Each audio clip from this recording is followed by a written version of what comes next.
we are back in the studio. I think it's been a month since the studio. We've been here. This is the first time we are recording in a month. We have been doing some big things and put some priorities elsewhere, I guess. Would you say that's too, Mayor? Yeah, you know what? Like, I think that's something that we should just be direct at. Like, we talk Yeah. about seasons of pushing and pulling, and where everyone always seeks this balance, and you and I are like, nah, it doesn't really exist. And we realized because we have some damn big aspirations that we needed to shift our focus, and it's been really fucking good. We've done some crazy stuff, and now I'll let you, like, I guess, announce the first thing that's already live as of this past week, which is pretty exciting. Our website. We have a brand spanking new website, and everyone I've been showing is like, wow. Definitely got, just family, friends, clients, just very happy with it, which makes us happy because we put a lot of soul into what we do. And big shout out to our web support back Yeah. end over at the Pachi House. But um, Fred is amazing, and yeah, so definitely check it out. It's clean. Look at it on your desktop for the full effect. Yeah. Um, just we're proud of this baby, so Yeah. definitely I think it's important to be proud of your work. I don't think enough of us are, especially as women. We're just like, oh yeah, like I should be doing this, or like, productivity, like just to be productive, but like taking that moment to like soak it in and be like, heck yeah, we did that. And we've done, I mean, what people see on the website now, it gets me a little bit because not even everything what we have is on the website currently. Like we're still adding Yeah. to it. So anyway, make sure you are on our newsletter list because you want to be updated as more blogs are posted and new opportunities are released. I'm going to leave it at that. Yeah. Well, actually, while we've been doing that, we actually, one of our new opportunities is already live as well. I'm trying to keep up with us right Oh now. yeah, Oh yeah. yeah. So we did actually have to, and if you're in our newsletters, I know this is probably old news to you guys, but or not, maybe it's a good reminder. We actually were in a wonderful position, kind of like with the website. Growth is awesome, and growth means we needed to expand in new areas. And so we did need to open up a second group mentorship time, which yesterday was our first day of having both a 3 o'clock and a 6 p.m. group mentorship running, which was absolutely incredible. Like, I mean, we use every morsel of time there, that is for sure. So Yeah. that has also been live. But yes, we'll move on. But as Sarah said, we have way more stuff coming. We'll move on because that's where our question for today came from, is Yeah. from our group mentorship. So, um, should I just read the Yeah. question, Mary? Is Yeah. that the best way to go about this? Yeah. Okay, cool. So, question from a coach in our mentorship is, I would like to ask about foundational supplements that you might keep someone on post gut protocol. Say we get this person in a great place, no more overgrowth, no more H. pylori, no longer symptomatic, no inflammation or no significant inflammation. We know that when life gets tough, stress compounds, sleep gets disrupted, et cetera, we may see a flare up. We're probably going to see a flare up in GI based on history. Rather than being reactive, what would you take as a proactive approach with supplementation to just have them on certain things all the time to help with their resilience? So basically, kind of what are we looking at support supplement wise after I'm going to use the term digestive health protocol. So whether that is we did a GI map or doctor did testing and we're supporting the removal of whatever overgrowth, or we're supporting the repair, I'm going to say broadly, of whatever is going on GI wise. What do we do supplement wise to maintain that? and help with resilience, knowing that the body is not a perfect ecosystem. So that's our premise for today. And, one thing I also wanted to add, this wasn't exactly his question, but he said, I would literally take a bucket full of pills every day if it meant that I didn't have to deal with the reactivity of my GI every freaking time life does some life in.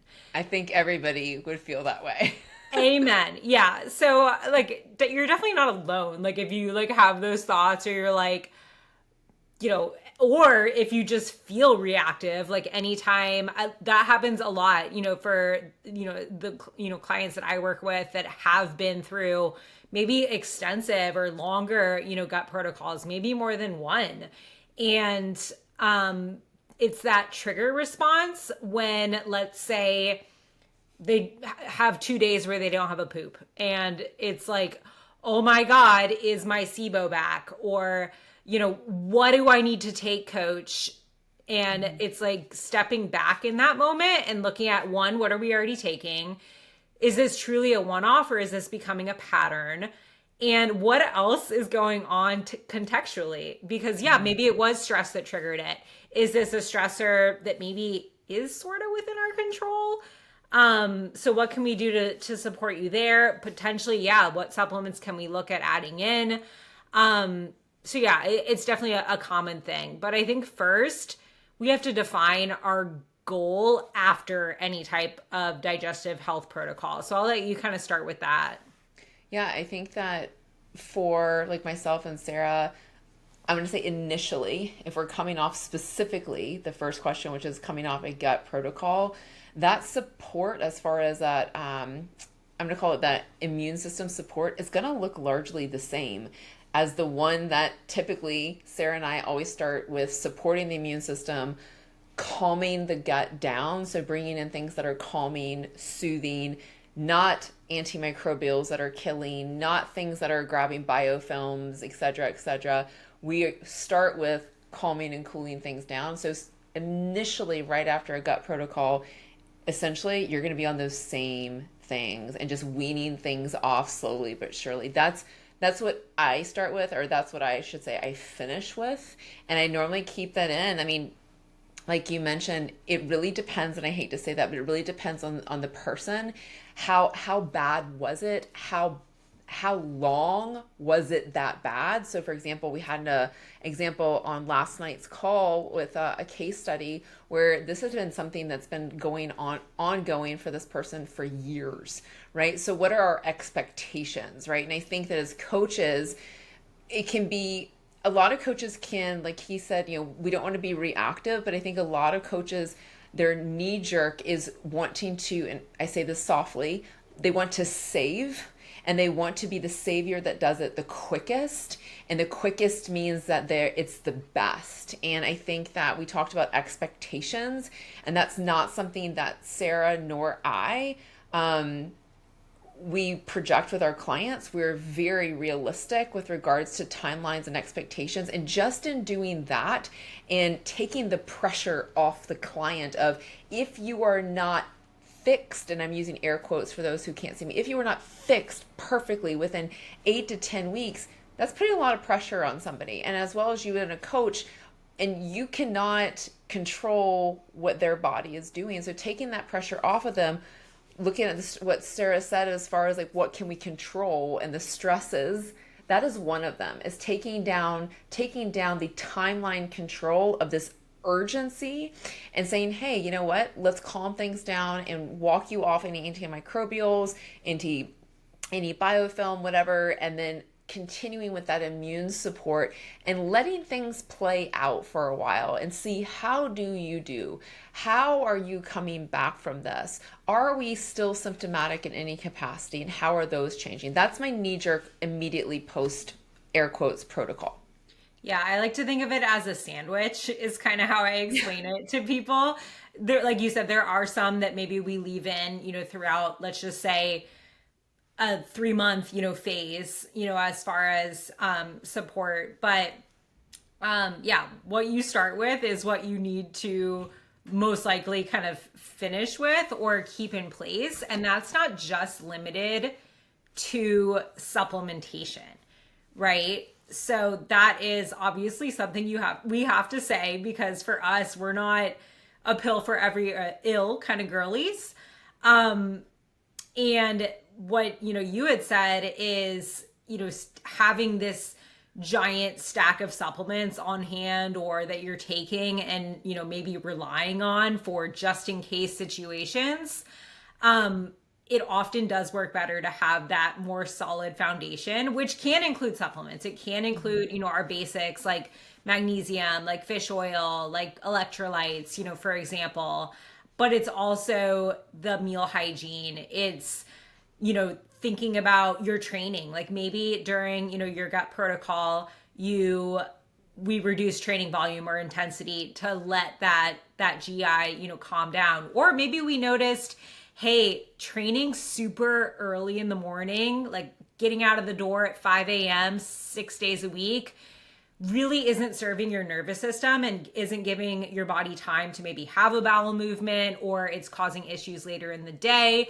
So can we look at adjusting your training schedule, and maybe even looking beyond just a week? Or notice, hey, when GI kind of flares up a little bit, that's when we need to do, a couple extra rest days, or we do need to adjust, what time, we have those training sessions. And that's okay. And that's being proactive as well as mindfully reactive when you're having, biofeedback. But it's still going to be whole foods diet and kind of whatever got you here. The saying I heard was chop wood, carry water. So whatever habits you did to get healthy are the habits that you want to keep in place. And isn't that the resilience in itself? Like when we talk about building resilience, and specifically right now, we're talking, the second part of this question was, prevention for the future. Well, I'm not gonna say learning from our mistakes of the past, because I'm also gonna say, like, shit happens and we get sick. We might, get H. pylori or something overgrowth. Like the perfect stars align. So we can never prevent everything. But I think it's our goal to build resilience, and that's learning from not just what supplementation, I need to constantly always have hand, but look at the lifestyle that you're leading. Look at how your body is responding to that. And I'm not saying that we can't be incredibly achieving human beings, but we also have to say, like, hey, is my body keeping up with that? And then if it's not, like, when we hear people say, I will do anything. And we always, as coaches, have a big pause on that, because sadly, no, most people won't do anything. They will take anything.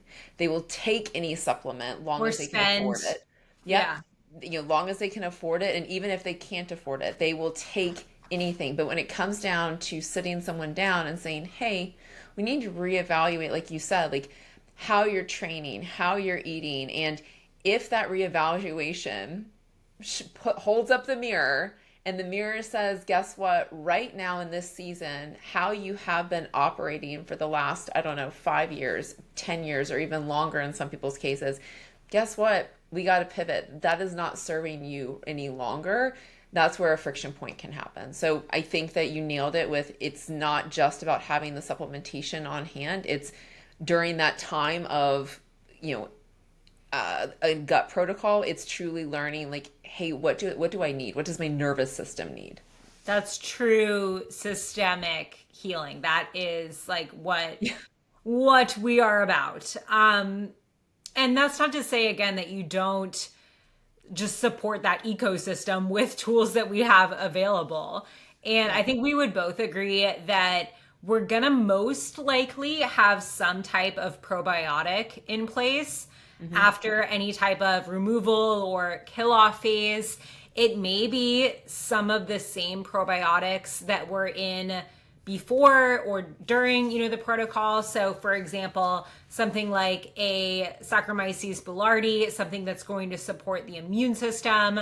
VSL is another one that we like, something spore-based that survives that more harsh environment when we have antibiotics or antimicrobials in place.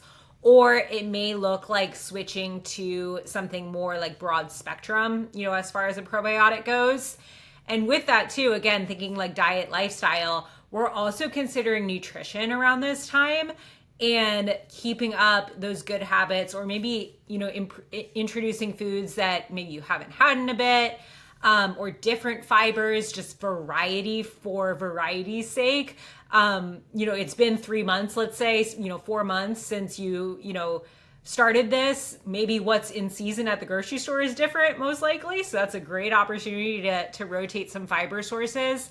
But what that's going to do is going to give you some prebiotics and different foods to feed those probiotics.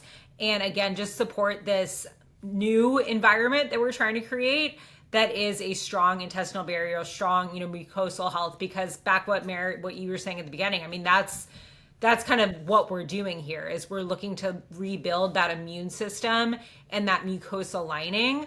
And we have more goals, but I'm not going to go on to them yet. But yeah, no, I champion everything that you're saying right now. Absolutely everything. What would be some things that, I'll go kind of onto his like second question there, that we would suggest keeping in long term? Like he said that he would take a bucket load of supplements to just prevent this ever happening again. So what would your, I guess, your knee-jerk answer be to that?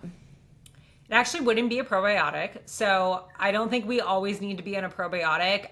Case dependent, like I could argue, cases of IBD or, definitely specific cases. But even then I would have somebody take breaks. But as far as something long-term that's GI specific, I would be looking at some type of nutrient absorption support to have on hand. So this is where we have to consider the human. So it might be something like a betaine HCl, to support stomach acid. We have an entire podcast episode on that. It might be digestive bitters to prime that digestive system. I'm a big fan of those personally. And just as a coach, and the way I explain it to clients is, there's nothing necessarily wrong for needing this stomach acid support, especially when we look at your history. You've had, I'll just even use myself, as an example, like 7+ years on hormonal birth control, a history of under eating, a history of a sluggish thyroid, a history of H. pylori. I have these things that contribute to low stomach acid. And I am also one of those humans where when life is a little bit more stressful or I take on more, my body reacts a little bit on that GI front. So for example, last year in my contest prep, that was when I reintroduced digestive bitters after, a couple months off, because I knew putting my body back into this environment or giving myself this task where I am asking to take on more, and arguably a time where nutrient absorption is of the utmost importance, I want to really support my body in that way. What's a safe way to do that I know has worked for me previously? The bitters, right? And it's mild, it's not very expensive. So that's just one example. For other people, your case, we talked about yesterday, it might be bile support, looking at TUDCA or an ox bile to help with fat absorption. And again, that would be, case dependent, like this person, that we want to have in long term, and always be looking for signs that it's not working anymore, because the body is, again, just dynamic and it is always going to be shifting. And I think that's the biggest mistake that we all make, is thinking that it's not, thinking that we are going to achieve something here. We're not going to achieve, we're all going to get old and die and rot, and that's going to happen. Sorry, keep taking all that BPC and whatever, but your joints are going to get creaky, and it's all about just having a good time along the way to get there.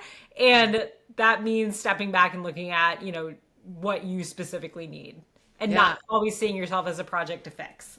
Yeah, I think that's the hardest thing, is at this point in 2025, there is not this, electronic data bank of hey, we scanned this person's body and this is the one injection that contains all of the, needs of this person over their lifespan from from No. adolescence to being in our golden years. And I think that is the struggle. And I will never be the coach that says, yes, if you do this one thing forever, you will never have any digestive issues. But I do think that it's important. It's like you said, everybody has tendencies, and knock on every piece of wood I own. For myself, digestion presently is not one of those weak tendencies that I personally have. But do I have what I call tells, where my body has a tell? It does. It's just a different tell than perhaps the individuals who their tell is their digestive system. Could we've talked about building that resilience, and this is where we've also talked in the group mentorship about utilizing peptides like BPC, TB500. Can you use those, as you mentioned, like cyclically with the probiotics? Absolutely. But I think the biggest message that we would have at this point in time is that I would never be comfortable telling somebody such a bold statement or a finite statement of, if you do this at intervals of every quarter, say hypothetically, you will never, ever, ever have a digestive issue again. I can't say that, because like we literally said it in the very beginning, our bodies are dynamic, which is beautiful, but it's frustrating. Well, and it's often it can be something out of your control. Like Yeah. maybe you go to, A GI bug. Mexico. Yeah, you get like, or, Aunt Sally left the watermelon out too long and, it's funky now. Like things happen. Like Yeah. okay, that brings me to long-term support, immune system.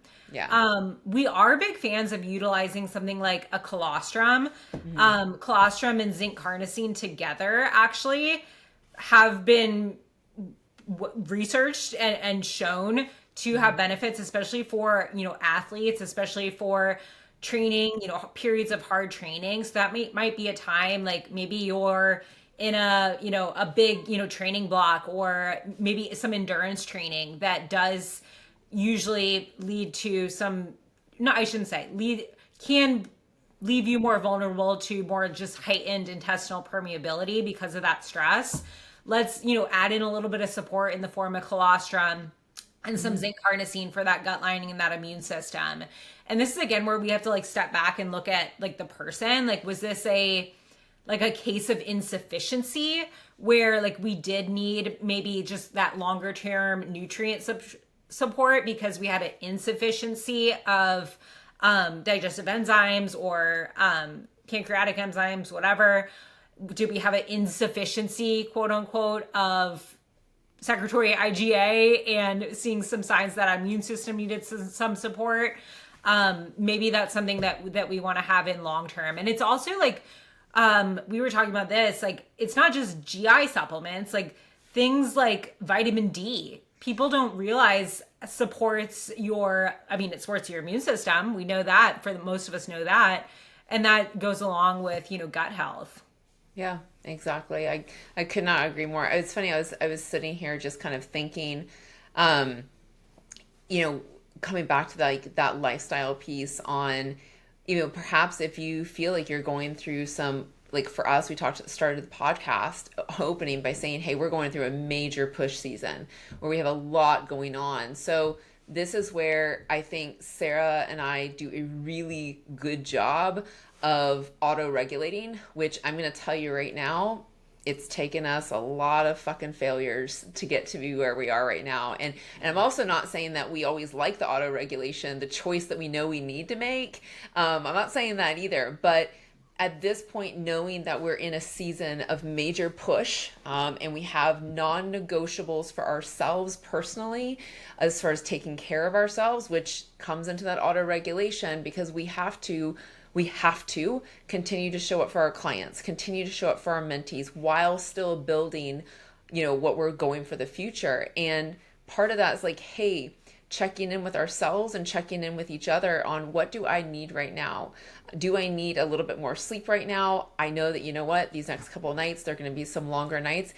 I know that for myself, I can only push that, burning the candles at both ends for so long. And there is going to be, like I said, my body is going to take its, the toll has to be paid.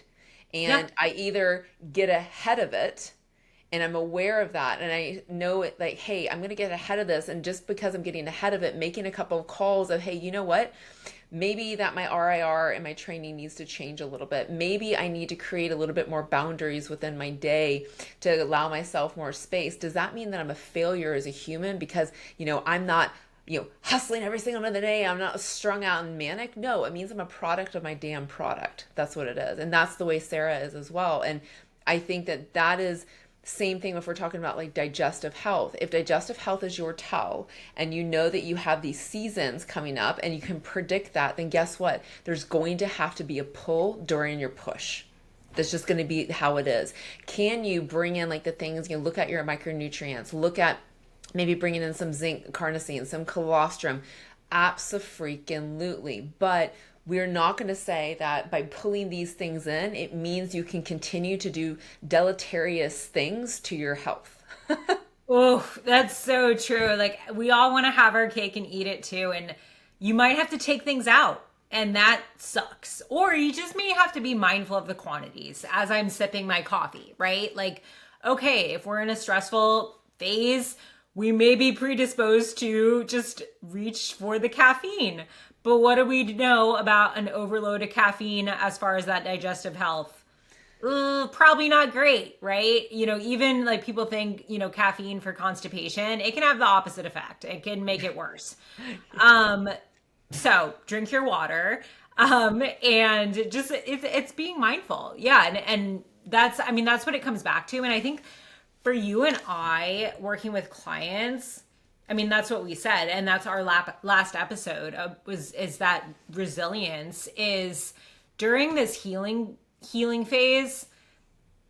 I say that like a healing phase, like that's the way I want you to think about it for yourself. Like I'm not a healer over here. Like this is about you taking an opportunity to step back and look at yourself as a whole human, like systemically, and what do I really need to lean in on here to create that new narrative? What am I really healing from here? What am I really working toward? What do I want? Like what does that look like, and what action steps do I need to take in my day-to-day to achieve that? And nothing feels better than having that vision for yourself and knowing what you are doing day to day, even if it doesn't feel good, knowing what you are doing day to day is supporting that vision. Like just getting to like know that in your heart and your head, like that's some supplementation like on crack, let me tell you. It's amazing when the healing phase actually is the growth phase that you didn't realize you needed. And you might need a couple.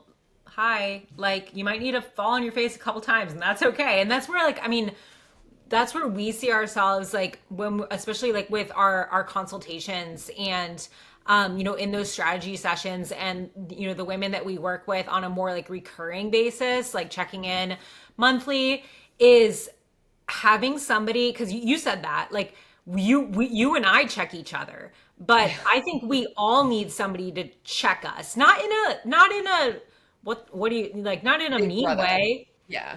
but yeah, like just somebody to like kind of nudge you and be like, well, have you thought about this?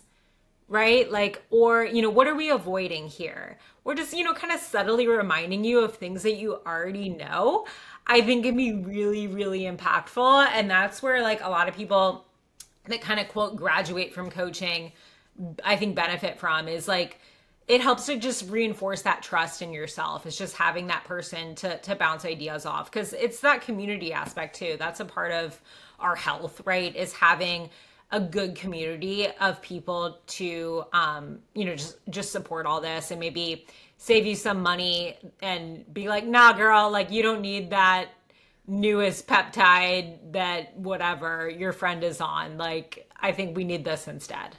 Yeah, well, that's, let's say a whole nother podcast, but starting off with the basic, the free things, the things you can control. And Sarah and I believe in supplementation. We believe in supplementation via herbs, vitamins, minerals, hormones, peptides, you name it. But we're also not going to be, I'm going to kind of say, we're not going to have a blind side and say like, oh, well, just use this peptides, but yet you're having all this alcohol on the side. Like, shore up the free things, Yeah. shore up the free things, and then absolutely, that's where you are going to benefit the most and maximize the most with bringing in these supplementations, regardless of what they are. Yep. Boom. Supplements only supplement. So that is going to be it for us for today. But we'll be back on a more regular cadence. So make sure that you are subscribed and leave a 5-star rating, review, send to your friend, send to a coworker, coach, save it. I don't know. I don't know what people do with podcasts, but we appreciate you guys and hope everyone has a good rest of your day, night, or Yeah. whenever you're listening.